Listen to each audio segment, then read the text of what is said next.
ડભોઈ નગરમાં પર્યુષણ પર્વ નિમિત્તે જૈન સમાજ દ્વારા ભવ્ય શોભાયાત્રા કાઢવામાં આવી। જૈન ધર્મના પવિત્ર પર્વ પર્યુષણની પૂર્ણાહુતિ નિમિત્તે ભાદરવા સુદ સાતમના રોજ શ્રી વિજય દેવસુરી જૈન સંઘ દ્વારા દર્ભાવતી નગરીમાં ભવ્ય શોભાયાત્રામાં કાઢવામાં આવી હતી। ડભોઈ ખાતે છેલ્લા 10 દિવસથી ચાલી રહેલા જૈન સમાજના મહાપર્વ પર્યુષણની શ્રદ્ધાભેર ઉજવણી કરવામાં આવી હતી। આ પ્રસંગે દર્ભાવતી તીર્થમાં અતિ પ્રાચીન લોઢણ પાર્શ્વનાથ દાદાની વિવિધ અંગ રચના કરવામાં આવી હતી। પર્યુષણ પર્વ દરમિયાન દર્ભાવતી તીર્થના તમામ જનાલય જૈન બંધુઓ દ્વારા શણગારવામાં આવ્યા હતા।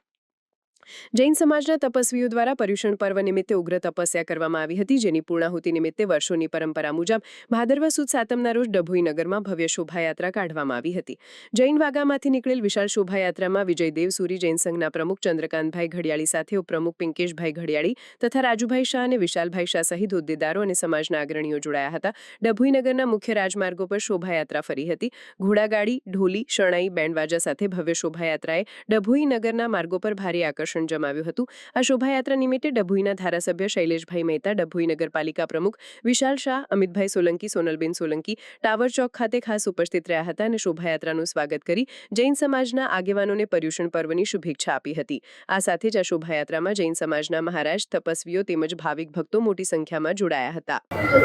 જૈનોના પવિત્ર પર્યુષણની આજે પૂર્ણાહુતિ થઈ છે અને પૂર્ણાહુતિની આ શોભાયાત્રામાં અહીંયા બોલાવી જે સ્વાગત કર્યું છે એ બદલ જૈન સમાજનો આભારી છું અને આજના દિવસે તમામને મિચ્છામી દુક્કડમ। અમારા તરફથી પણ કંઈ ભૂલચૂક થઈ હોય તો માફ કરજો। નવા વર્ષે નવી શરૂઆત કરી।